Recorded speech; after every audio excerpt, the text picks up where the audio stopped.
Bonsoir, messieurs, dames. Je suis M. Blondel, je suis directeur adjoint de la clinique. Monsieur Combe, vous pouvez l'excuser parce qu'il n'a pas pu être présent ce soir. Bonjour. Déjà avec mon masque. Donc, merci d'être là à tous. C'est moi qui tourne les slides ou c'est... Voilà. Alors, j'en vois.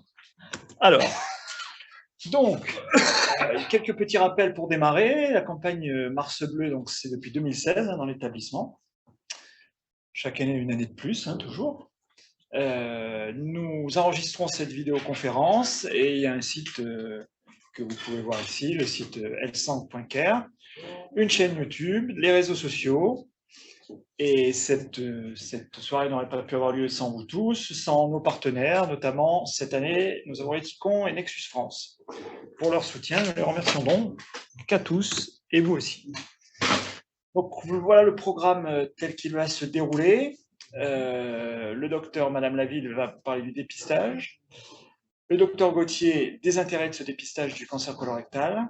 Monsieur Louis arrivera ensuite concernant les traitements chirurgicaux. On aura aussi une intervention de Madame Warzé sur la nutrition et la prévention. Et Madame Gagneux nous parlera de la réflexologie en oncologie. Je vais peut-être un peu vite. Ça va, merci. Pardon. Donc, toujours les mêmes recommandations. On essaye de couper son téléphone, ce que je n'ai pas forcément fait. On va couper les micros et les caméras, et les questions seront posées en fin de conférence, sauf avis contraire des intervenants. Et je vous souhaite une bonne soirée, et je vous re-souhaite la bienvenue à toutes et à tous.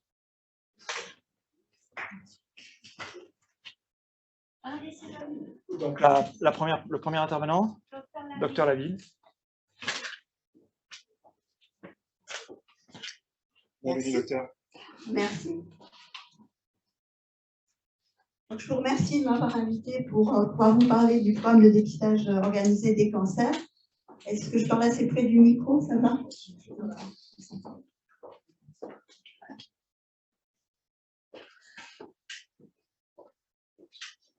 De passer la diapositive suivante avec les flèches. C'est l'autre. D'accord. Merci. Donc, je vais vous parler du programme de dépistage organisé du cancer colorectal et vous expliquer en fait pourquoi, comment et quels sont les résultats qu'on obtient avec ce programme de dépistage. D'abord, pourquoi? En fait, le cancer colorectal représente un problème de santé publique déjà de par sa fréquence. C'est un cancer qui est répandu un peu partout dans le monde et vous voyez, plus les zones sont bleu foncé, plus la fréquence est élevée. Et on est à près de 2 millions de nouveaux cas par an dans le monde. Et c'est la deuxième cause de mortalité par cancer dans le monde. Si on regarde d'un peu plus près en France ce qui se passe, nous avons en France autour de 43 000 nouveaux cas de cancer colorectal par an et environ 17 000 décès par cancer colorectal. Donc, une première idée reçue peut-être parfois à rectifier, le cancer colorectal touche les hommes et les femmes. Donc, ce dépistage concerne aussi bien les hommes que les femmes. On voit que c'est légèrement plus fréquent chez les hommes avec 54% des cas, contre 46% des cas chez les femmes, mais on est bien tous concernés par ce programme de dépistage. C'est aussi un cancer qui est fréquent en termes, au niveau de l'incidence, c'est le 3e en fréquence chez l'homme, le 2e chez la femme. Et en termes de mortalité, c'est le 2e cancer en termes de fréquence, le 2e chez l'homme et 3e chez la femme. À propos de l'âge, donc c'est un cancer qui touche les personnes le plus souvent après l'âge de 50 ans, puisqu'on voit sur ce graphique que 95% des cas de cancer colorectal sont détectés après l'âge de 50 ans.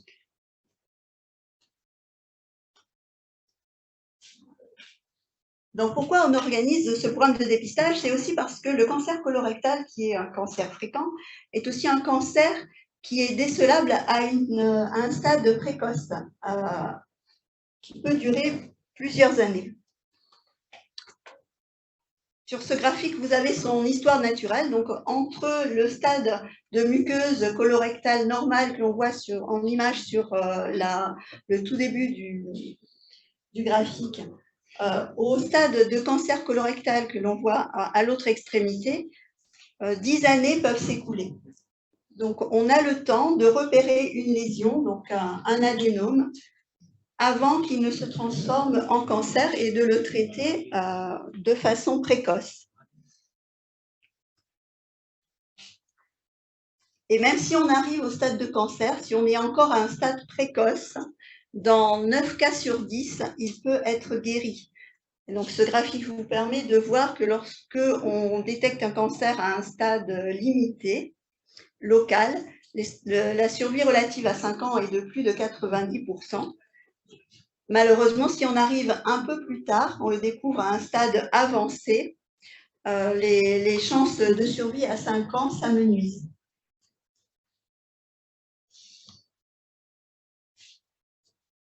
Et enfin, pourquoi on met en place un programme de dépistage? Eh bien aussi parce qu'on dispose d'un test de dépistage qui est un examen qui est fiable, qui est reproductible et qui est facile à faire. C'est le test immunologique de recherche de sang dans les selles qu'on doit refaire tous les 2 ans. Donc, ce test de détection de sang dans les selles, on est bien sur un test de recherche de sang qui serait en toute petite quantité et qu'on n'aurait pas pu voir à l'œil nu.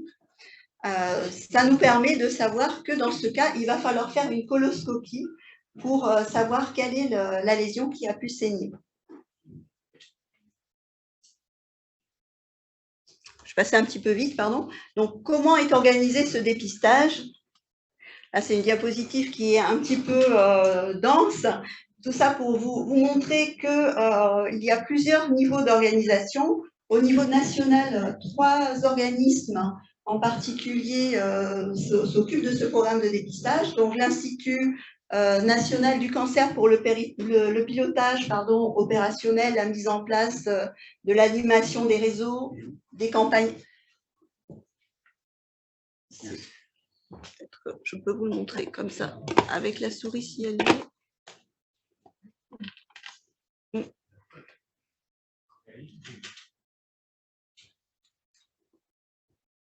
n'ai pas réussi à bouger la souris suffisamment pour vous le montrer. Si. Donc, l'Institut national du cancer ici. On a Santé publique France qui est en charge de l'évaluation épidémiologique du programme, donc savoir si parmi les personnes qui ont été dépistées, quel est le pourcentage de tests positifs et quel est le pourcentage de cancers repérés et à quel stade. Et puis, on a les régimes d'assurance maladie qui ont plusieurs missions, donc une mission de financement, bien sûr, et puis aussi nous permettent d'avoir les fichiers des personnes qui sont concernées, qui sont dans les tranches d'âge concernées, pour qu'on puisse éditer les invitations. Donc ici, au niveau régional, dans chaque région, on a un centre régional de coordination de dépistage des cancers, avec, nous, dans Nouvelle-Aquitaine, un site territorial dans chaque département pour être au plus près des personnes et au plus près des professionnels de santé.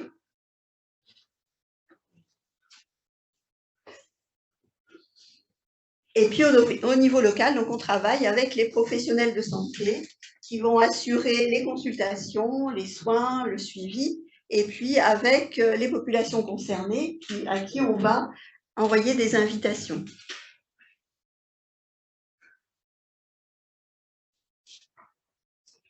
Je vais vous montrer sur cette diapositive le circuit de ce dépistage. Donc, comment ça se passe? Eh bien, entre 50 et 74 ans, on reçoit tous les 2 ans une invitation par le Centre régional de coordination dépistage des cancers à se faire dépister. Donc, cette invitation permet d'avoir un kit de dépistage. Ce kit de dépistage, on peut le retirer auprès de son médecin traitant, le plus souvent, mais on peut aussi le retirer auprès d'un gynécologue, d'un gastro-entérologue. Et puis récemment, on a diversifié les possibilités de remise de ce kit de dépistage D'abord, mi-2022, enfin, en mars 2022, ça fait à peu près un an, il existe un site qui s'appelle monkitdépistage-colorectal.fr sur lequel on peut commander un kit de dépistage quand on a reçu une invitation. Donc, on aura besoin du numéro d'invitation pour valider cette commande. Et puis, il y aura un petit questionnaire qui permettra de savoir si ce test est recommandé dans notre cas particulier ou s'il faut un autre type de suivi. Et puis, depuis récemment, depuis l'automne 2022, les pharmaciens peuvent suivre des formations pour pouvoir remettre des kits de dépistage. Donc, on a dans la région, je pense que je l'ai sur la diapositive suivante, la répartition des pharmacies dans lesquelles on peut trouver ces kits. Une fois qu'on a récupéré le kit, donc on le réalise chez soi.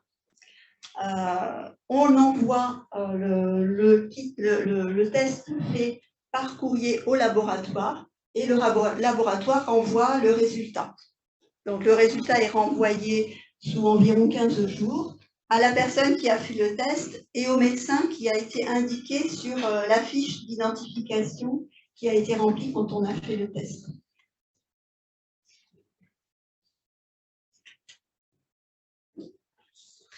Voilà, cette carte, c'est pour vous montrer la répartition des pharmacies dans lesquelles on peut trouver un kit. Alors, c'était une répartition qui a été, une carte qui a été réalisée fin janvier. Depuis fin janvier, de nouveaux pharmaciens se sont formés. Il y a encore plus de pharmacies aujourd'hui dans lesquelles on peut récupérer un kit de dépistage.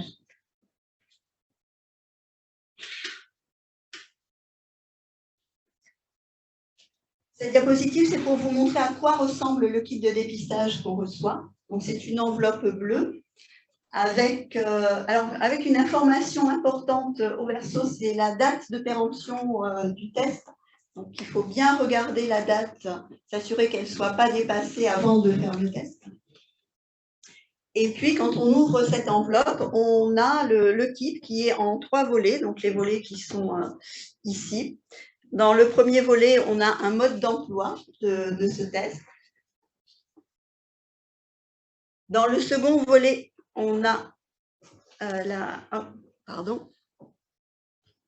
Dans le second volet, on a la fiche d'identification. Donc, c'est la fiche sur laquelle on va coller l'étiquette qui est sur l'invitation qu'on a reçue. Ou bien, on va écrire toutes ces coordonnées si on n'a pas cette étiquette. Et puis, on inscrit aussi les coordonnées du médecin qui va recevoir le résultat du test. Dans le troisième volet, il y a tout le dispositif pour le recueil des selles et puis les enveloppes pour l'envoi. Et le petit tube qui va nous servir au recueil de selles est ici.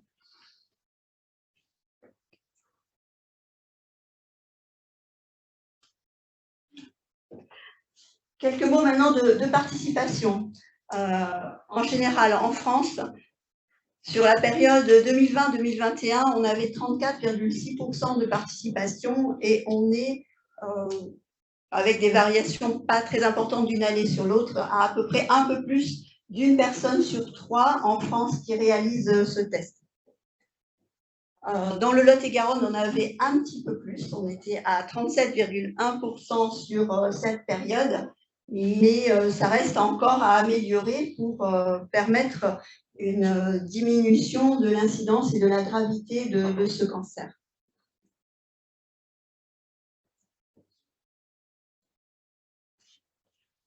On peut regarder la participation à une échelle un peu plus fine au niveau des communes dans le département et on voit qu'il peut y avoir parfois quelques disparités. Donc, dans certaines zones, les zones qui sont les plus foncées, on a plus de participation. Dans les zones plus claires, il y en a moins. Et vous avez aussi un graphique ici qui vous permet de voir l'évolution du nombre de personnes dépistées depuis l'année 2013. Donc on voit qu'il y a eu une forte baisse en 2015 et un grand pic en 2016 parce que c'est la période pendant laquelle on a eu un changement de test. Donc, ça a bouleversé un peu l'organisation. Et puis, depuis, la participation a repris. On voit qu'elle remonte progressivement, mais avec encore des progrès à faire. Hein. La progression est assez irrégulière sur les dernières années. Donc, on a eu 2019 des difficultés aussi d'accès au kit parce qu'il y a eu un changement de marché. 2020, il y a eu des difficultés liées au contexte sanitaire. En 2021, on avait un petit peu repris, mais 2022 n'a pas été une année avec une grosse participation parce que on se teste tous les 2 ans et donc si on n'avait pas fait en 2020, on revient sur le même creux en 2022.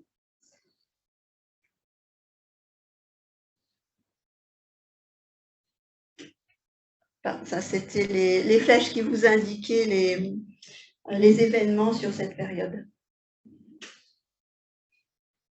Et donc pour 2023, pour 2023, on est en plein Mars bleu, donc en pleine période de mobilisation pour favoriser l'accès à ce dépistage. Vous voyez sur la carte que les actions organisées par le CRCDC et puis aussi beaucoup par les partenaires, par les associations, sont nombreuses sur le département. Et donc, nous vous invitons à y participer si vous le pouvez et à vous renseigner sur ce programme de dépistage. Donc, je vous remercie de votre attention et je serai disponible à la fin si vous souhaitez poser des questions.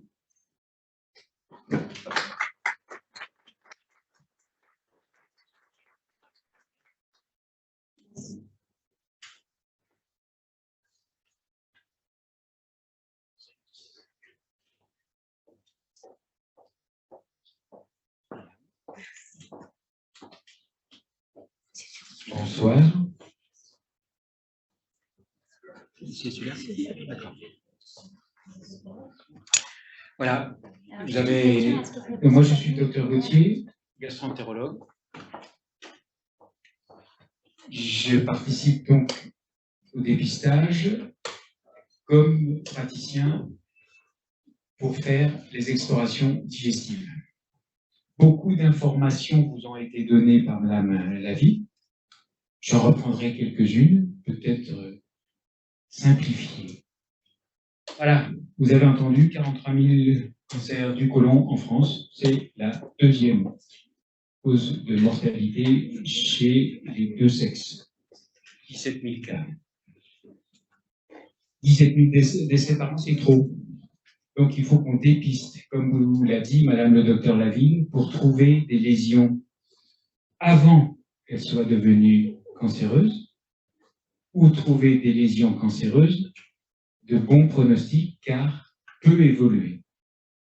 Dépister, c'est trouver des lésions sans symptômes, c'est-à-dire chez des gens qui vont bien. On ne dépiste pas chez les malades, on dépiste chez des gens qui vont bien. Donc vous avez déjà vu que le cancer du côlon touche 4% des hommes, 3% des femmes. Donc les femmes ne sont malheureusement pas protégées. Vous avez entendu que plus la lésion est découverte tôt, plus elle sera facile à traiter, que ce soit en endoscopie, si on trouve des polypes, même des petits polypes en voie de cancérisation.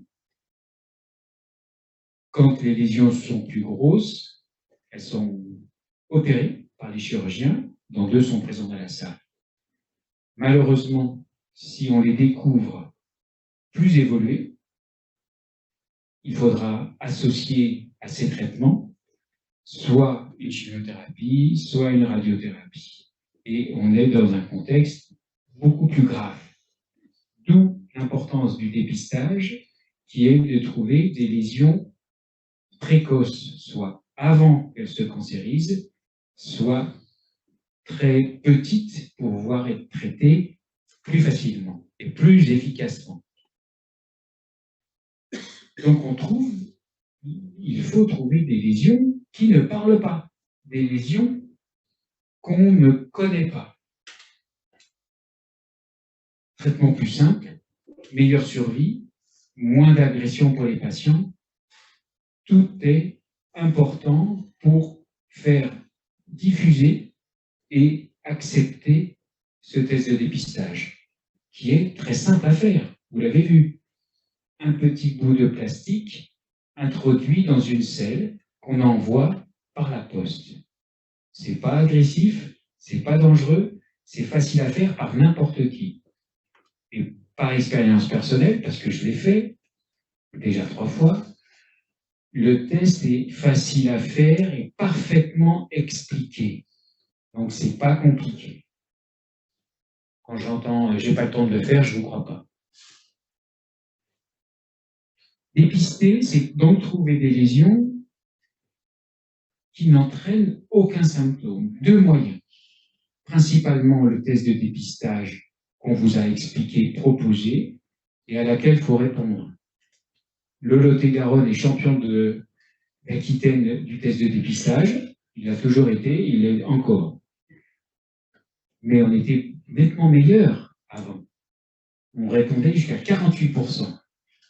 Là maintenant, 37%. On a des progrès à refaire et à se remettre les mains dans le cambouis. Deuxième, donc le test est majeur. Il faut le faire. Il faut le recommander. Et le dire à votre entourage. Faites-le. Alors, mes patients, ils le disent tous quand ils en ont tiré bénéfice, parce qu'on en trouve des lésions. Et donc, quand on leur dit, c'est grâce à ça que vous avez été exploré et guéri, je peux vous dire qu'ils se chargent de le dire à tout leur entourage. Qui le font pas, ça c'est un autre problème. Deuxième moyen, la coloscopie, qui est un autre moyen de prévenir le cancer du côlon en enlevant les lésions qui peuvent évoluer vers le cancer plus tard. Comment on fait? Tout dépend du risque personnel d'avoir un cancer du côlon. Parce que le risque, il n'est pas le même chez tout le monde. Quand on a des risques très élevés pour des maladies plus rares, génétiques, avec des mutations, avec une maladie inflammatoire de l'intestin, c'est une coloscopie tous les 2 à 3 ans. Et pas le test. Quand le risque est élevé parce qu'on a été opéré d'un cancer du côlon ou d'un gros polype, ou qu'on a enlevé des gros polypes, à ce moment-là, c'est une coloscopie qu'il faut faire. Mais quand on n'a aucun de ces antécédents, aucun risque particulier, c'est le test de dépistage qu'il faut faire. Ce test, il n'est pas dangereux, vous l'avez compris, il n'est pas invasif, on fait ça dans ses toilettes tranquille, et il est proposé de 50 à 74 ans. Et il marche. À une condition, c'est qu'on le fasse. Et on ne le fait pas assez en France. En termes de population, ça fait diminuer l'incidence du cancer et de la mortalité à partir de 50% de réponse. Nous, on est 37 et on est déjà les champions aquitaines. Donc il y a du boulot pour continuer à remonter le niveau de participation. Aux États-Unis, l'incidence du cancer du côlon est en train de baisser. Tout simplement à cause de ces tests de dépistage et des coloscopies fréquentes là-bas. Donc il n'y a pas de raison qu'on n'y arrive pas non plus. Il se fait tous les 2 ans. Pourquoi? Parce que si on loupe une lésion qui ne saigne pas, on la récupère 2 ans plus tard. Parce que le test dit qu'il y a du sang ou il n'y a pas de sang, à partir d'un certain seuil. Il ne dit pas il y a une lésion, il dit il y a du sang. Même en toute petite quantité. Et il le voit très bien. Il ne dit pas qu'est-ce que j'ai dans mon côlon. C'est la deuxième étape. Quand on a du sang, on va voir son médecin traitant, puis le gastro-entérologue, pour voir pourquoi il y a du sang dans le côlon. Sur 100 personnes qui font un test, la grande majorité est négative. C'est-à-dire ne retrouve pas de sang dans les selles, 97%. Le test revient positif entre 3 et 4% des personnes qui l'ont fait. C'est ceux-là qu'on fait une coloscopie, pour voir pourquoi. Qu'est-ce que la coloscopie fait comme diagnostic? Elle trouve, c'est vrai, les cancers du côlon, c'est fait pour ça, 1000%. Et diagnostiqué à un stade précoce, qui fait que le chirurgien aura plus de facilité pour l'opérer et le guérir. Dans 30% des cas, on trouve des gros polypes qui expliquent le saignement. Ces gros polypes, on les enlève, soit par coloscopie, soit parfois par chirurgie, et ça prévient le cancer du côlon plus tard, car plus les cancers sont volumineux, plus ils ont un risque d'évoluer vers le cancer important. Donc on les enlève. Si on les enlève, pas de cancer. Dans 30% des cas, on trouve des petits polypes et on les enlève à la coloscopie. Et on prévient, dans 85% des cas, les cancers ultérieurs. Et puis, dans 30% des cas, on ne trouve rien. Il faut donc quand même être sûr qu'il n'y a rien. Et comment on fait pour être sûr qu'on n'a rien? Il faut faire un examen de bonne qualité avec une préparation de parfaite qualité. Ça, c'est le gastroentérologue. Donc, ça a un intérêt. Parce que ça marche. À une condition. C'est qu'une grande partie de la population effectue le test. Ça marche toujours chez ceux qui le font. S'ils sont positifs, coloscopie, prévention du cancer, ok. Et en termes de population générale, il faut qu'on réponde. Et comment on peut répondre? En parlant autour de soi et en le faisant. Et en augmentant les capacités de distribuer ce test, ce qui est le cas récemment. Et c'est très bien. Ce n'est pas parce que je le distribue que tout le monde le fait. Hein. Donc, dépistons-nous. En plus, les cancers qu'on a dépistés par ce test, sans aucun symptôme, je vous rappelle, là, ils vont mieux et ils sont guéris à 90%. Donc, tout est un intérêt de le faire. Alors voilà, en 2021, vous avez les mêmes chiffres. On est les champions d'Aquitaine, mais pas les champions de France. Les champions de France, ce sont les Bourguignons et les Bretons. Et les Bourguignons, parce que c'est eux qui l'ont mis le premier. Et ils se sont bougés sérieusement. Et on a reproduit en Aquitaine le système de fonctionnement des Bourguignons parce qu'il marchait. Le taux de positivité, on est dans les clous, 3,75%, c'est ce qu'on vous avait dit. Et en 2021, on a trouvé 27 cancers comme ça, chez des gens qui ne se plaignaient de rien.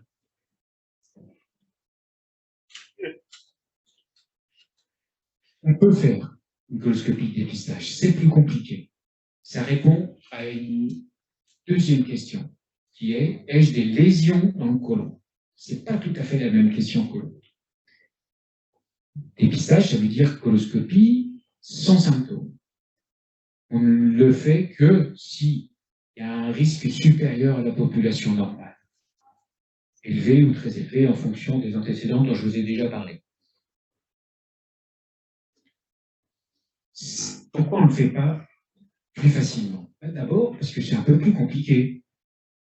Il faut se préparer, il faut être endormi en France. Il faut avoir son entourage à la maison, qui a une préparation pas très agréable, mais indispensable. Donc, c'est un examen de masse, mais ça peut se faire et c'est reconnu comme un moyen de dépistage.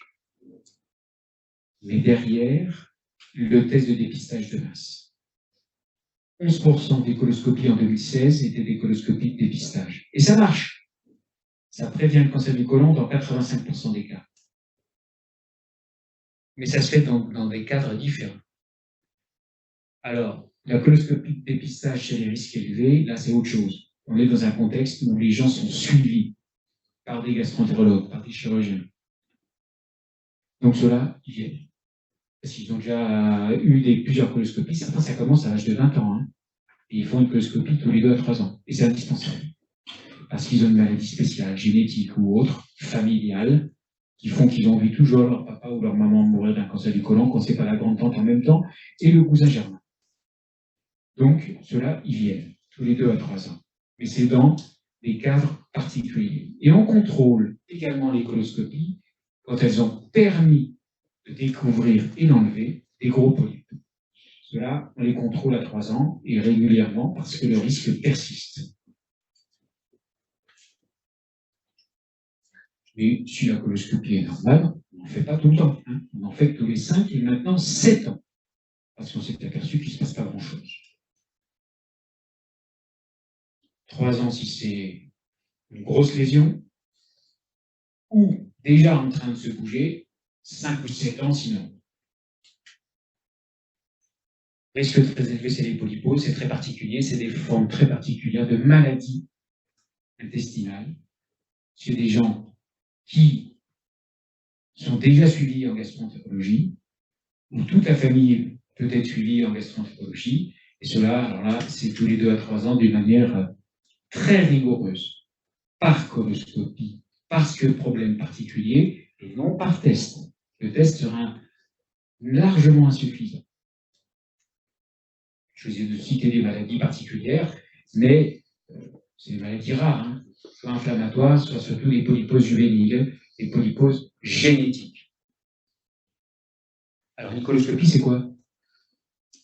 C'est un examen du tube digestif, donc sous anesthésie, parfaitement préparé, qui doit répondre à des bonnes qualités d'exploration avec du matériel de pointe, comme ici, HD, comme la télé, avec des endoscopes récents et parfois aidés d'amélioration technique. Elles se font 95% en ambulatoire, c'est-à-dire on arrive après s'être préparé chez soi et on repart le jour même, 4 à 5 heures après l'examen. Ramener, raccompagner, surveiller, pas tout seul. C'est rare, ça peut se compliquer, mais c'est rare. Heureusement. Anesthésie, tout le monde en parle, c'est exceptionnel. C'est 0,6 pour 1000, donc c'est pas le problème. Une complication coloscopique, elle, c'est moins fréquent, et ça existe, 0,5%. C'est pour ça qu'on les revoit après et qu'on les appelle après à la maison pour vérifier que tout aille bien. Des complications rares, comme l'hématome splénique, ça existe, mais c'est 0,5%. Donc c'est très très rare. Ça, c'est pour dire quoi? C'est pour dire que le test de dépistage, à part glisser dans ses toilettes, ça ne se complique pas. La coloscopie, c'est plus rigoureux, ça peut se compliquer. Mais ce n'est pas indiqué aux mêmes personnes et dans les mêmes conditions. C'est à ça que sert le test. Voir ceux qui sont positifs et faire une coloscopie chez ces gens présélectionnés. Et pas chez tout le monde. La coloscopie, il faut la faire. Hein. J'en ai quelques-uns qui sont arrivés en me disant « J'ai mon test positif, mais il date de 2 ans. » Je le refais. Négatif. La coloscopie, il faut qu'elle soit faite dans les 3 mois. Ah oui, parce que si ça saigne, c'est qu'il y a une lésion. Et s'il y a une lésion, il ne faut pas la laisser évoluer. J'ai encore vu un an et demi pour venir. Pas bon. C'est pas parce que j'ai pas des rendez-vous trop tard. Parce qu'il ne voulait pas. Donc, comme je vous ai dit, il faut la faire absolument. Ça fait 8% à peu près des coloscopies en France. Et on trouve des lésions dans 60-70% des cas. Seulement 9% de cancer. Donc un test positif, ça ne veut pas dire cancer colique. Ça veut dire coloscopie pour voir s'il n'y a pas de cancer colique. Ce n'est pas tout à fait pareil. Et donc, cancer précoce. Je vous ai mis les stades, c'est compliqué. Et c'est pour dire que le stade 1 et le stade 0, c'est des stades locaux. C'est des stades qui nécessitent qu'un traitement local ou chirurgical plus simple. Donc le pronostic, il est excellent, comme disait Madame Laville. Guérison dans 90% des cas. On les découvre avant tout symptôme. C'est pour ça qu'on fait ce test. Et qu'il faut le faire. Malheureusement, on trouve aussi des lésions plus tardives, mais elles seraient beaucoup plus évoluées si on l'avait trouvé devant des symptômes. Je vous ai remis ça un petit peu parce que les stades 0, c'est un gros polype dégénéré. Donc ça se traite en endoscopie. Donc il est guéri, le pape avait vu ça, il est guéri d'un cancer du côlon par coloscopie. Parce que c'était précoce. Stade 1, là c'est déjà peut-être endoscopie qui est souvent chirurgicale. Après c'est chirurgical, mais plus c'est évolué, plus les traitements nécessitent des traitements complémentaires, chimiothérapie ou autre. Donc, il faut les diagnostiquer tôt. Voilà, donc c'est ce que je disais, polypes, on les enlève par coloscopie. Contrôle post-polypectomie, ça se surveille, mais on les contrôle de plus en plus tard maintenant. Les gros, c'est à 3 ans. Les pas très gros, moins d'1 centimètre, c'est 5 ans. Ça, d'accord. C'est pour dire, on surveille en fonction aussi du type de polype. Mais bon, ça, et on fait des coloscopies après la chirurgie. 6 chirurgies. Voilà. Donc, si j'ai un message, c'est pas le test qui fait le diagnostic. C'est le test qui présélectionne des gens qui ont du sang dans les selles et qui vont bénéficier d'une coloscopie. Qui, elle, va trouver la lésion, la traiter, souvent, 60%, et ou l'adresser au chirurgien de manière précoce pour guérir les gens. Le but, c'est de guérir. D'où l'importance de ce diagnostic précoce et d'une guérison dans 90% des cas. Je vous remercie.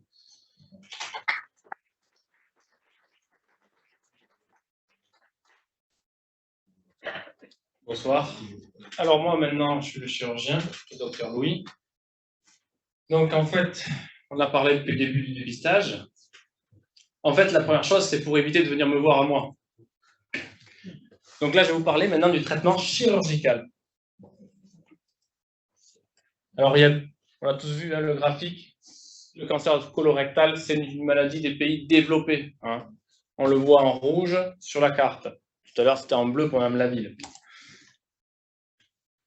Pourquoi on a besoin d'opérer le cancer du côlon rectum? Il y a la première cause, les cancers symptomatiques.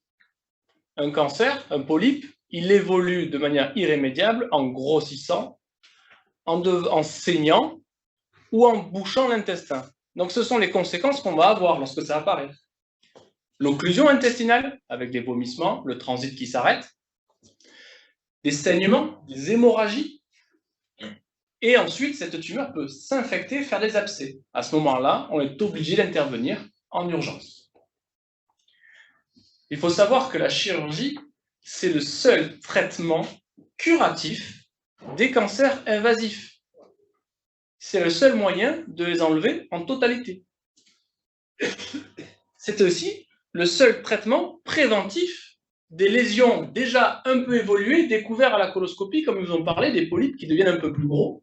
Le seul moyen de les empêcher de se transformer en cancer, c'est de les enlever en opérant et en coupant.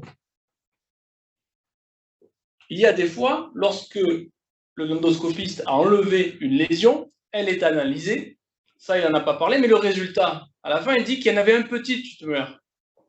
Et donc, il va falloir au chirurgien y retourner pour être sûr que cette partie-là ne recommence pas à faire de la maladie. Donc là, on devient en traitement préventif d'une récidive.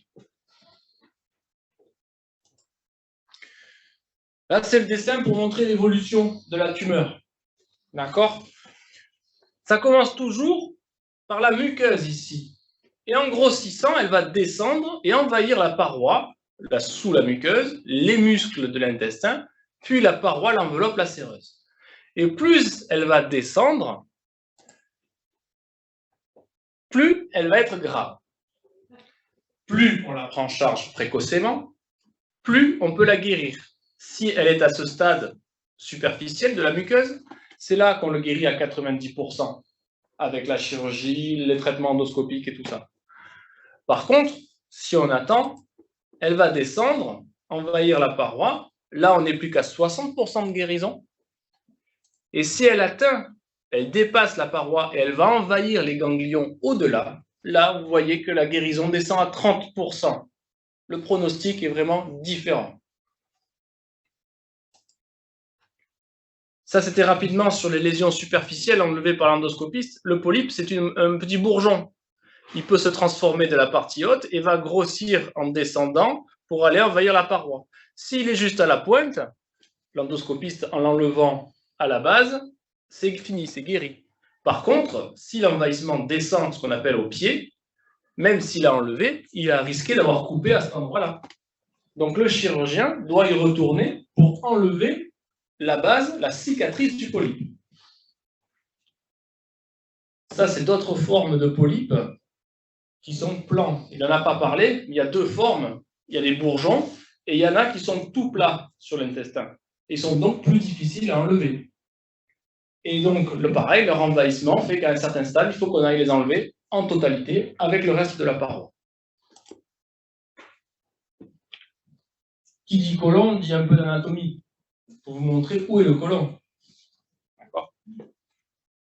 Au milieu, c'est le petit intestin, et le cadre colique qui fait tout le tour du ventre, le côlon droit ou côlon ascendant, l'angle colique droit, côlon transverse, angle colique gauche, côlon descendant, sigmoïde, rectum, puis l'anus. Le côlon est vascularisé par deux axes principaux. L'axe mésentérique supérieur et l'axe mésentérique inférieur. L'axe mésentérique supérieur va vasculariser principalement le côté droit du côlon, le mésentérique inférieur le côté gauche. Ensuite, il y a une arcade qui circule tout autour du côlon et qui connecte les deux réseaux. Les ganglions se trouvent le long de ces vaisseaux sanguins. S'il y a une maladie qui se développe, elle peut se déplacer en suivant les vaisseaux sanguins et les ganglions. Le principe des traitements, c'est de réussir à enlever la lésion sur le tube et les vaisseaux sanguins avec les ganglions qui le drainent pour être sûr de tout enlever. Il faut avoir une distance de sécurité au-dessus et au-dessous de la tumeur d'au moins 5 cm. Mais une fois que j'ai coupé les vaisseaux sanguins, je dois enlever la zone qui est plus vascularisée également.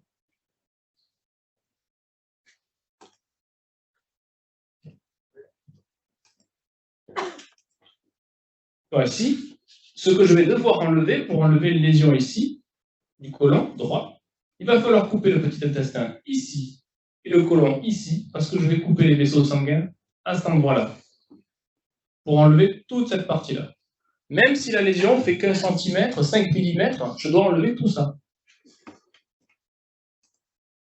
Vous voyez? Et ainsi, selon les localisations, je vais avoir des sections différentes du tube digestif. Pour vous donner un ordre d'idée sur les pourcentages de lésions, où c'est qu'on les trouve. Dans un quart des cas, on les trouve sur le côlon à droite. L'autre quart, sur le sigmoïde. Donc ça représente la moitié des cancers sur ces deux zones-là. Le reste, un peu plus petit, mais jusqu'à 20% quand même dans le rectum.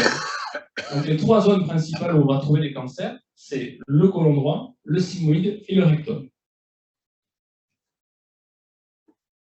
Ici, vous voyez des sections. Pour une lésion du cécum, c'est le côlon droit. Le transverse droit, on va aller jusqu'au côlon droit. Le transverse gauche, on enlève de plus en plus de côlons.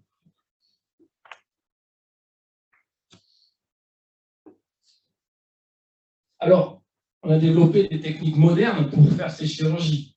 Avant, on ouvrait le ventre, on enlevait tout et c'est réglé.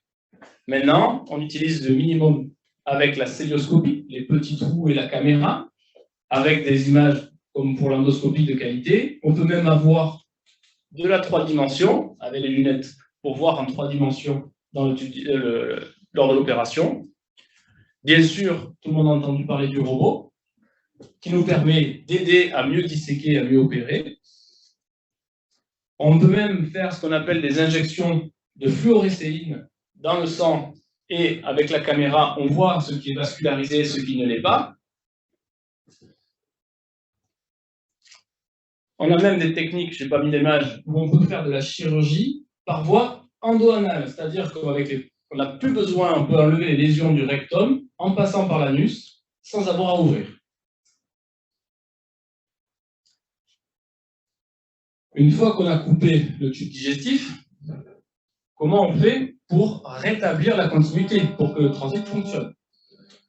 On utilise le terme d'anastomose. C'est la couture entre les deux morceaux d'intestin qu'on a coupés, soit entre le petit intestin et le côlon quand on a coupé le côlon droit, soit entre le côlon et le côlon, soit entre le côlon et le rectum, mais on peut aussi aller du côlon à l'anus, et si on enlève tout le côlon et le rectum, on peut mettre le petit intestin à l'anus.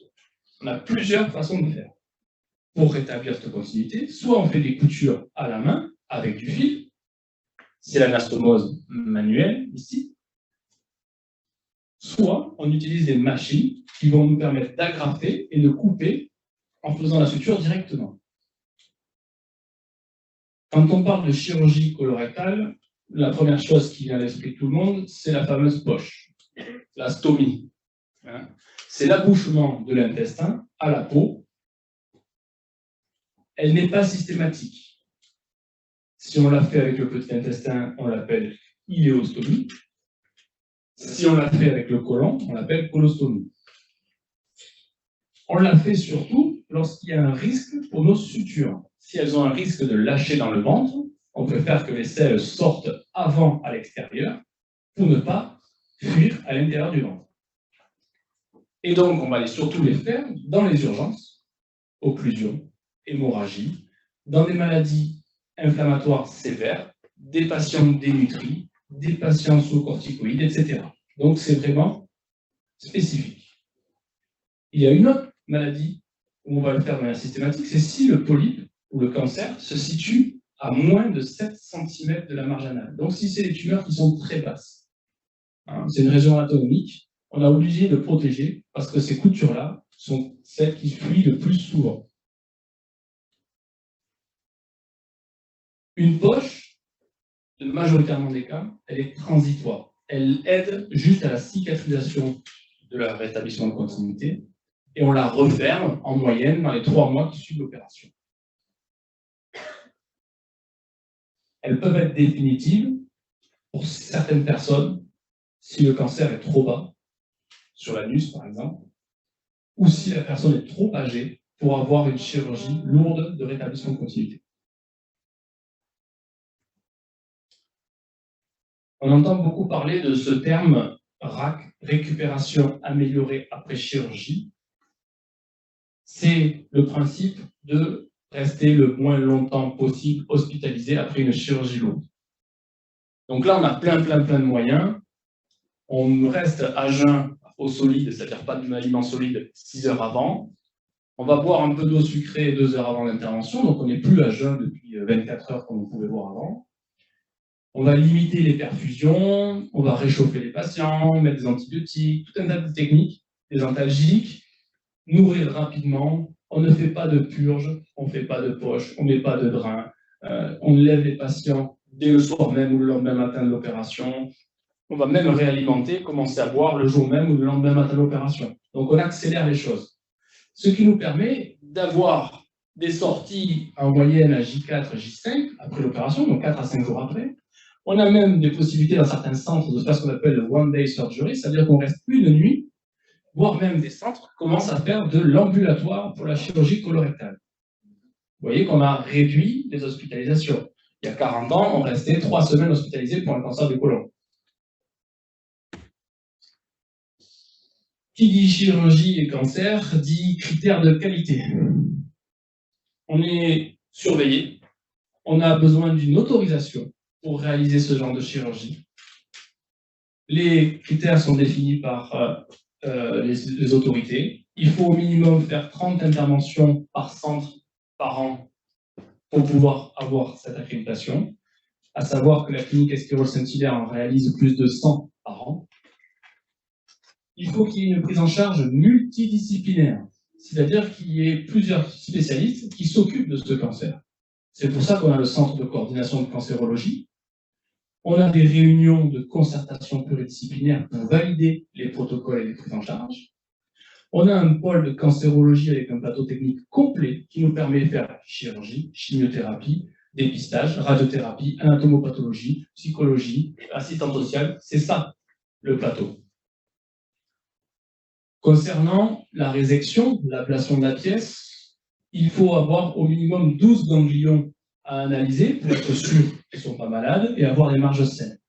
Et ensuite, il faut pouvoir proposer un suivi médico-chirurgical le temps nécessaire. Pour conclure, la chirurgie colorectale est devenue beaucoup moins agressive.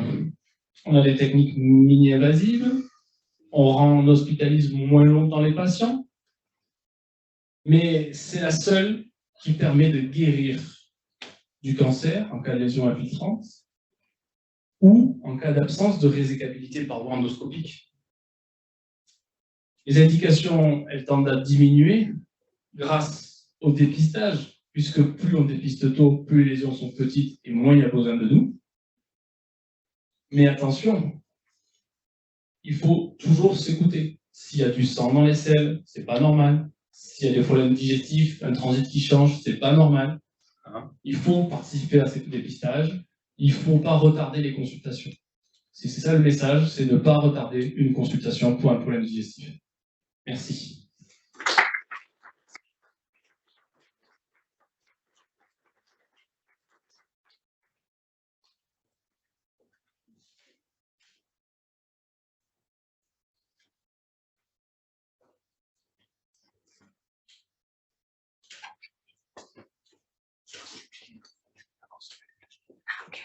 Ok, je peux enlever mon masque.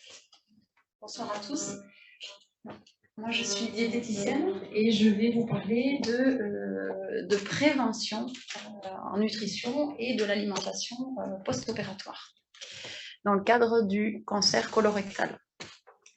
Donc, pour commencer, je vais vous présenter les facteurs nutritionnels qui augmentent les risques de cancer, du cancer colorectal. Donc, il y a l'alcool, il y a donc le surpoids et l'obésité, et ensuite, il y a les viandes rouges, la consommation de viande rouge et de charcuterie. Donc l'alcool, second facteur de risque évitable de cancer, donc après le tabac, donc une carte à jouer au niveau de la consommation d'alcool. 8% des nouveaux cas de cancer, donc soit 28 000 cancers, sont attribuables à la consommation d'alcool, toutes localisations confondues, et près de 7 000 nouveaux cas de cancer colorectal. Depuis les années 1960, les quantités d'alcool vendues en France ont fortement diminué, mais malheureusement, la France reste parmi les pays les plus consommateurs d'alcool au monde. Donc, on est au 6e rang chez les 15 ans et plus.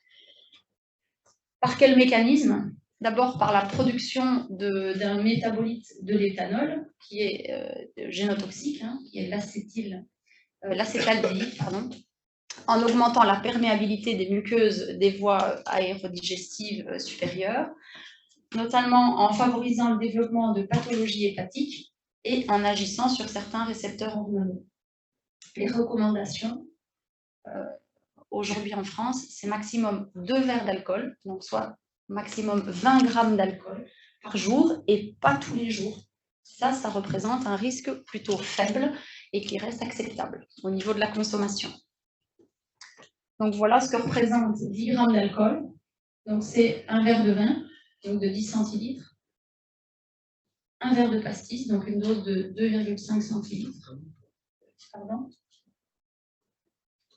ou de whisky, une coupe de champagne, un verre d'apéritif à 18% ou un demi de bière. Donc là, voilà, 2 verres maximum à la fois et pas tous les jours. Second facteur, donc il y avait l'alcool, il y a le surpoids et l'obésité. Il faut savoir qu'en France, chez les adultes, plus de 19 000 nouveaux cas de cancer sont attribuables à la surcharge pondérale, donc soit plus de 5% des nouveaux cas de cancer.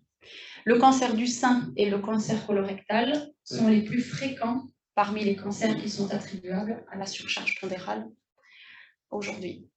Le surpoids, c'est donc un IMC, un indice de masse corporelle supérieur à 25, et l'obésité, un indice de masse corporelle supérieur à 30. Par quel mécanisme? Donc, d'une part, l'excès de tissu adipeux qui augmente la résistance à l'insuline, l'obésité qui induit un état inflammatoire chronique qui est favorable donc à la prolifération cellulaire, et par d'autres mécanismes qui seraient plus spécifiques de certaines localisations. En France, 1 adulte sur 2 est atteint de surpoids. Donc c'est quand même énorme. C'est un véritable problème de santé publique. Facteur de risque à cette surcharge pondérale, mais les risques ils sont augmentés bien évidemment par la sédentarité, par la consommation de fast-food, de boissons sucrées et de notre régime alimentaire occidental.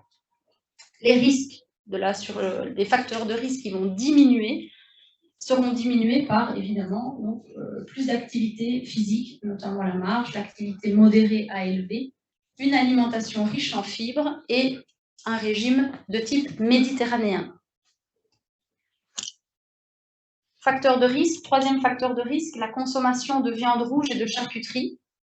Donc les viandes rouges correspondent à quoi? Aux viandes de boucherie, bœuf, veau, porc, mouton, agneau, etc. Donc hors volaille. La consommation de viande rouge ne devrait pas dépasser 500 grammes par semaine, par personne, et la charcuterie, pas plus de 150 grammes par semaine. D'accord? Elle contribue donc, cette consommation excessive, à près de 5600 nouveaux cas de cancer colorectal.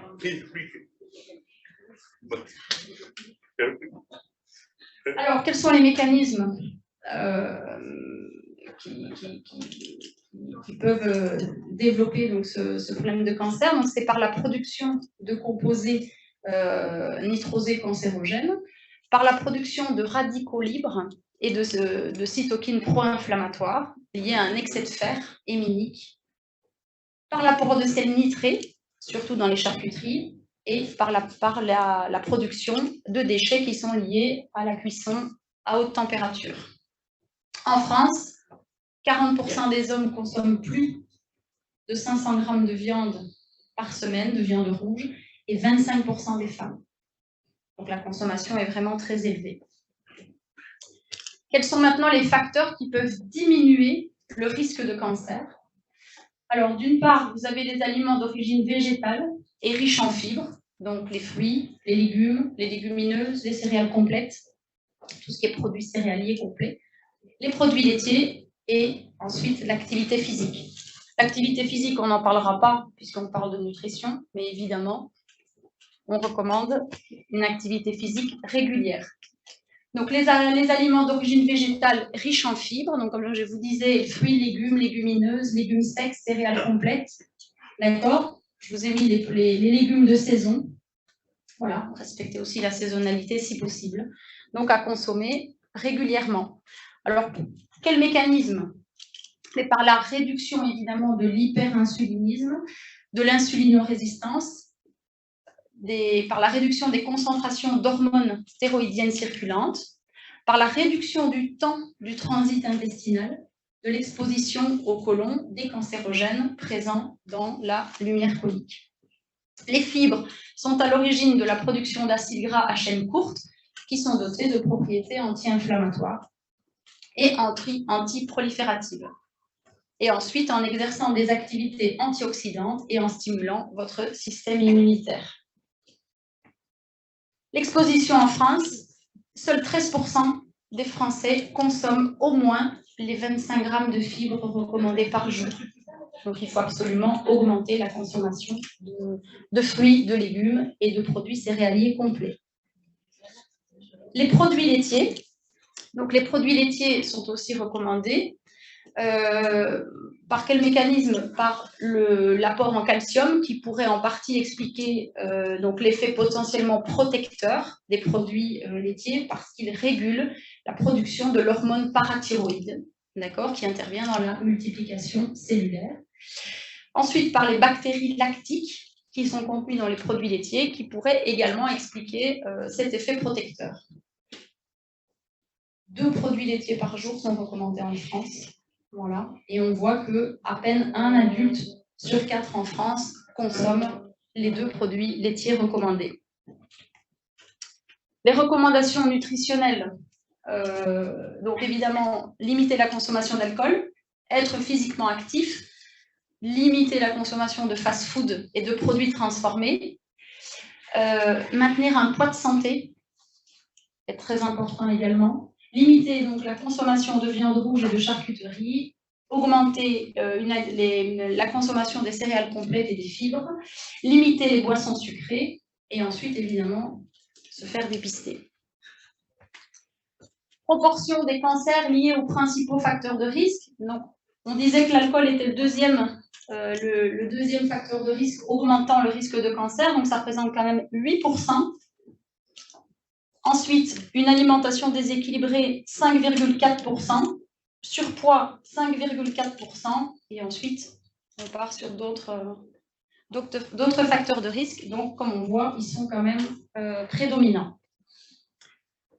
Qu'est-ce qu'on demande pour une alimentation préopératoire? Surtout, on s'assure de l'état nutritionnel du patient. On essaye de détecter la dénutrition et un déséquilibre alimentaire. On s'est rendu compte que plus une alimentation était équilibrée en préopératoire, plus on limitait le temps d'hospitalisation et les risques de comorbidité. D'accord? Donc l'objectif, ce n'est pas de mettre les patients au régime, mais plutôt de corriger des erreurs nutritionnelles et d'enrichir l'alimentation en protéines.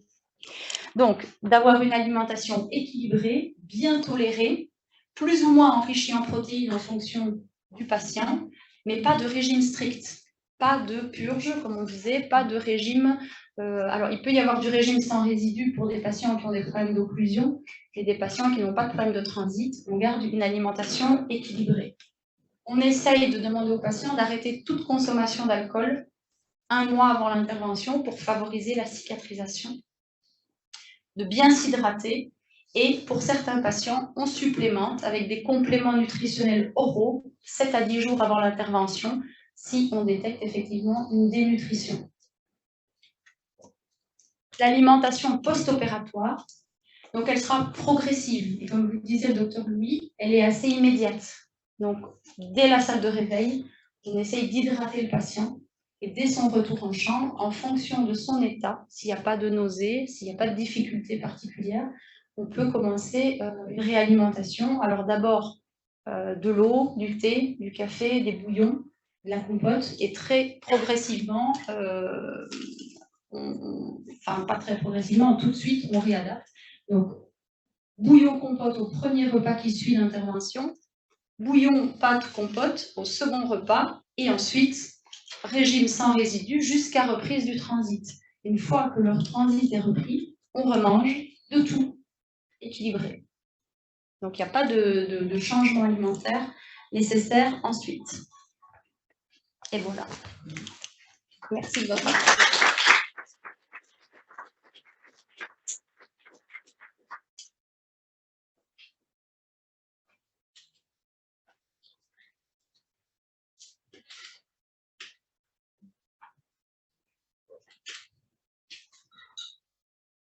Bonjour, donc moi je suis Elodie, je suis réflexologue sur Agen.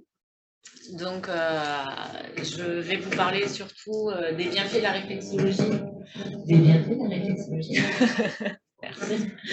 Des bienfaits de la réflexologie en oncologie. Donc la réflexologie, c'est quoi? Donc il n'y a pas beaucoup de personnes qui connaissent réellement la réflexologie. Pourtant, c'est quelque chose qui date vraiment d'il y a très longtemps, puisque ça a été pratiqué par des Égyptiens. Au départ, un pharaon égyptien, qui après a été dévié un peu en Chine, en Inde, en Europe, en Amérique, un petit peu partout. Et aujourd'hui, la réflexologie, elle se pratique de plus en plus en soins de support.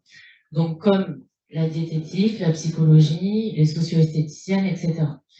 Donc, la réflexologie, elle est basée un petit peu comme en acupuncture sur certains points et certaines zones réflexes à stimuler au niveau des mains, des pieds, du visage, du crâne ou des oreilles.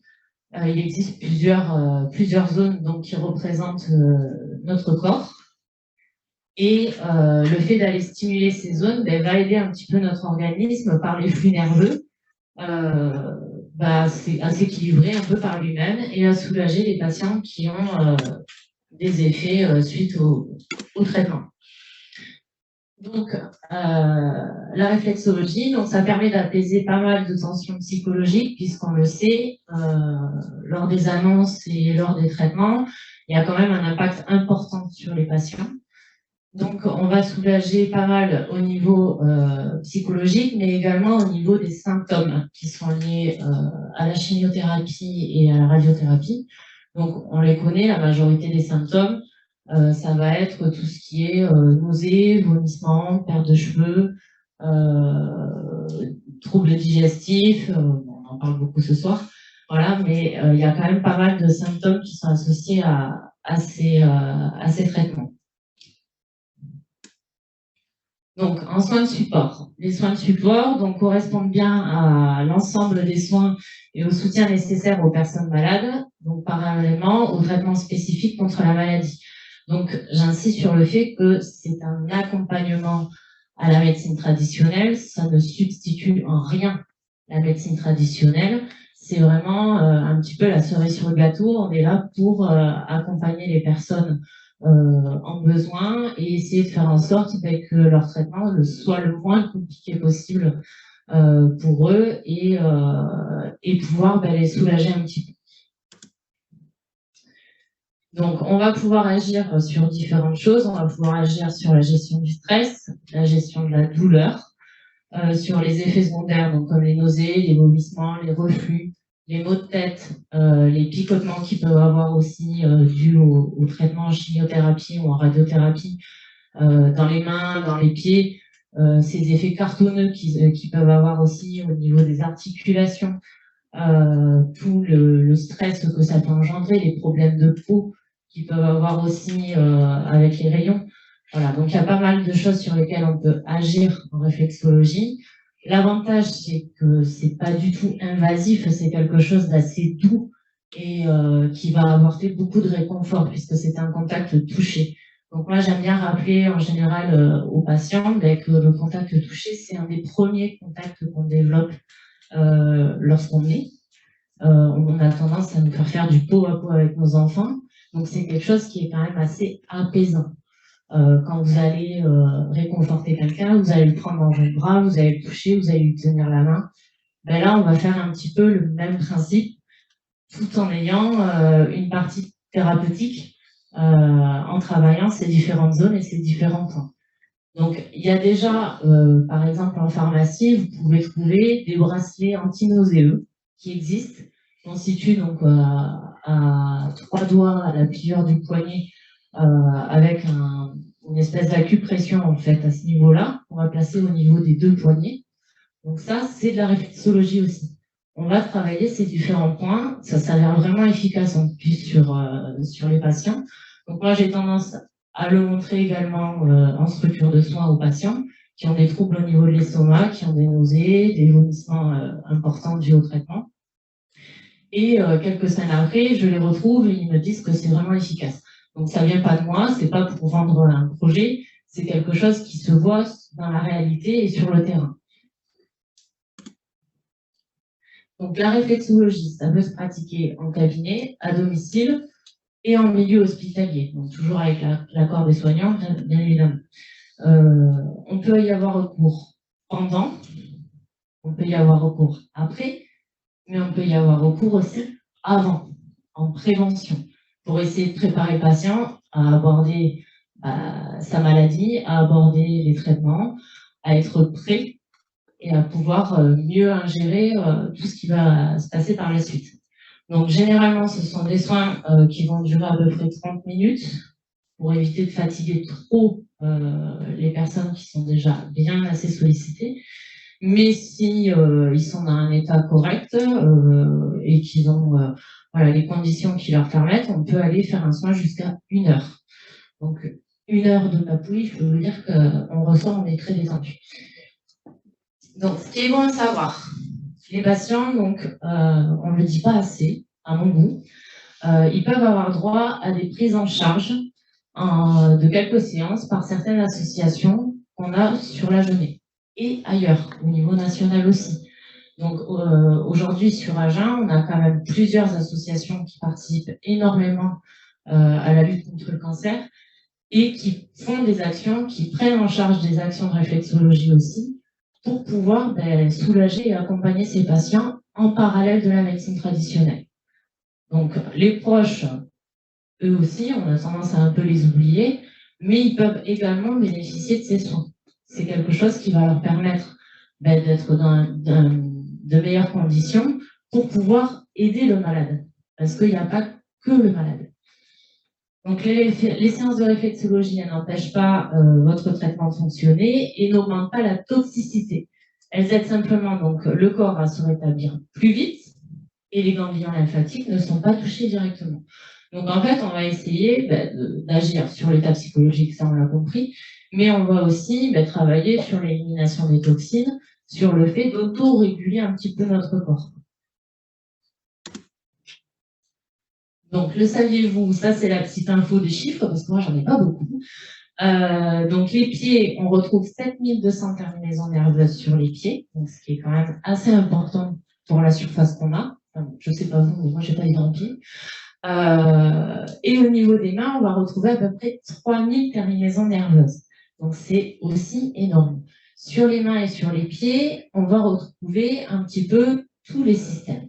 Que ce soit le système osseux, musculaire, nerveux, lymphatique, digestif, respiratoire, cardio, on les a tous. Sur les mains, c'est pareil. Le visage et le crâne, on va avoir un peu moins de système, mais ça peut être un très bon complément. Donc je vous ai mis quelques petites cartographies assez simplifiées pour que ça soit moins charabia pour vous, où on va retrouver en fait un petit peu tous nos systèmes. Donc, vu que là, on est sur le cancer colorectal, on le retrouve ici, notre fameux côlon, avec nos intestins ici. Mais on va retrouver également notre estomac et notre foie, en fait, ici. Donc, pour faire plus simple, finalement, c'est un peu comme si j'étais devant cette carte et qu'on me coupait en deux. Donc, je vais retrouver ma colonne vertébrale de part et d'autre, en fait, de la face interne du pied, ici. Le système nerveux ici, tout ce qui est thyroïde, parathyroïde par là, et après, donc celle-ci est vraiment très simplifiée. Mais on va voir que j'ai le cœur plus d'un côté que de l'autre, comme sur mon organisme, les poumons de chaque côté, l'estomac, le pancréas, mon fameux diaphragme et mon plexus solaire, qui vont m'aider un peu aussi en cas de stress. Le foie, j'en ai qu'un, la rate, j'en ai qu'une, j'ai mes deux reins, et mon système digestif ici. Au niveau des mains, c'est la même chose. Donc, on peut aussi soi-même se faire de la réflexologie, se faire des automassages. Donc, finalement, tout le monde peut pratiquer la réflexologie, et si on y fait bien attention, tout le monde a déjà pratiqué la réflexologie. Très souvent, on peut voir les gens, quand ils sont stressés, ou en salle d'attente, qui attendent leur examen ou leur résultat d'examen, qui vont se frotter cette zone-là, sur la main. Comme ceci. Okay. Quand on est un peu stressé, on a tendance à faire un petit peu ce geste-là. Et finalement, on se rend compte qu'on l'a tous déjà fait. Comme quand on est un peu agacé, encombré, on fait tous... Voilà. Et en fait, on soulage son diaphragme. Si vous avez déjà rencontré des sophrologues, qui font aussi partie des supports de soins, elles vont vous expliquer ça. Ok ? Ça peut être aussi, je me frotte les yeux. Au niveau du visage, je vais aussi retrouver mon diaphragme à ce niveau-là. Donc, on a tous finalement déjà touché un petit peu ces zones réflexes. Après, c'est à nous de le pratiquer en fonction de nos besoins. Donc ça s'apprend. Voilà pour la réflexologie en oncologie. J'espère que ça a été assez clair pour vous et que vous viendrez un jour tester la réflexologie avec moi ou avec d'autres réflexologues du secteur et que ça vous fera le plus grand bien.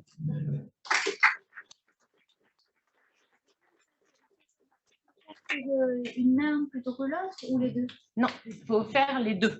Et on essaye de toujours travailler d'abord le côté droit, après le côté gauche, pour essayer de suivre un petit peu le sens des énergies et la circulation sanguine.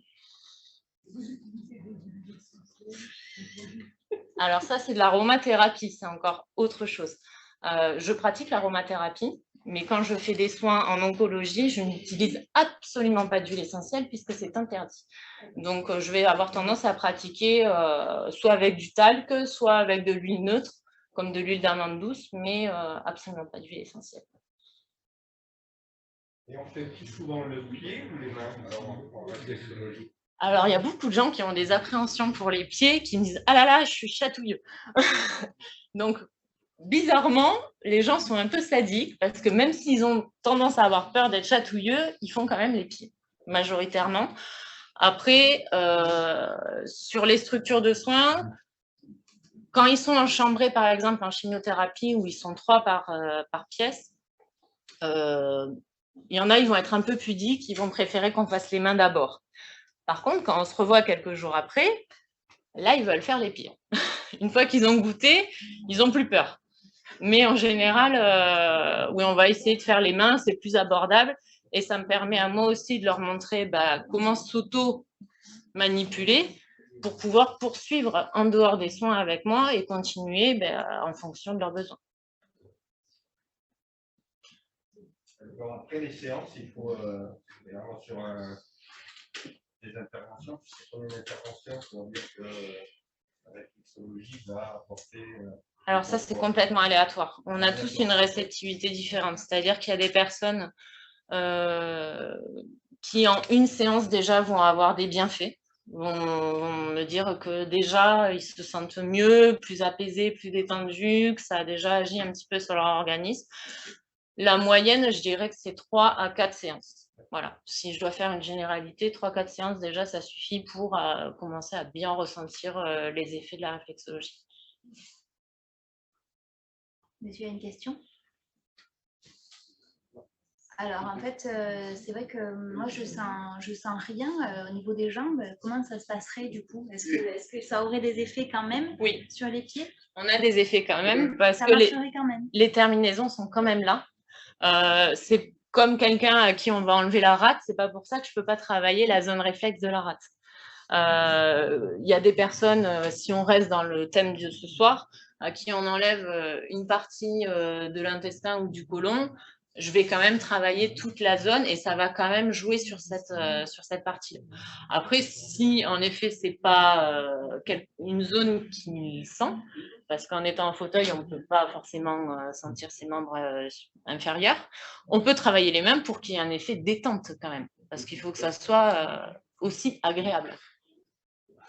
Mais oui, bien sûr. Comme les oreilles, c'est parfait.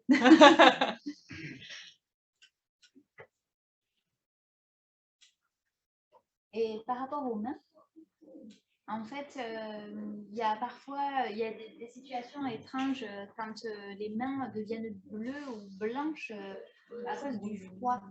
Est-ce que ça a un impact du coup sur le corps ou pas? Alors, quand les mains changent de couleur, en général, c'est qu'il y a quelque chose derrière. Donc ça, je vous conseille plus d'aller voir un angiologue, mais pas moi. Après, ça va jouer sur la circulation sanguine, bien sûr, la réflexologie. On va redynamiser un petit peu la circulation sanguine et le système lymphatique. Mais s'il y a vraiment quelque chose qui ressort, après, il faut quand même rester logique et aller vers la médecine traditionnelle. Je ne suis pas docteur, je suis là pour accompagner et soulager. Et est-ce que c'est remboursé par la sécurité sociale si par exemple il y a eu une opération préalable quand on y va pour le plaisir par exemple, là c'est pas remboursé j'imagine? Non, alors c'est pas remboursé même quand vous avez été opéré par la sécurité sociale. Malheureusement, on est encore un peu arriéré en France sur ces techniques-là parce que dans d'autres pays, c'est vraiment complètement associé à la médecine traditionnelle. Par contre, de plus en plus de mutuelles prennent en charge les séances de réflexologie. Aujourd'hui, on a un bon panel de mutuelles qui prennent en charge les médecines douces et de plus en plus, on y vient, que ce soit l'ostéopathie, la sophrologie, la réflexo. Voilà, il y a de plus en plus de mutuelles qui prennent en charge à ce niveau-là. Merci. Merci.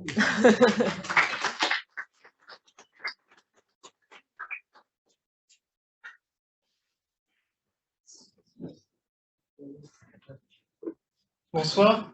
Je me présente, je suis Monsieur Méran, je suis le nouveau directeur des soins de la clinique Esquirol. Donc, pour clôturer en fait et remercier en fait la participation de tous les praticiens, et puis j'oublie pas aussi les paramédicaux qui prennent en charge aussi tous ces patients après ces interventions. Il y aura un buffet qui vous sera offert par la suite, donc vous allez voir les petits fours, un peu de boisson, et donc je voulais vous remercier de participer, d'être aussi nombreux, de votre attention, et en tout cas, je suis très fier de voir autant de monde participer à cette conférence, et voilà, je voulais juste tous vous remercier de votre implication. Merci à tous.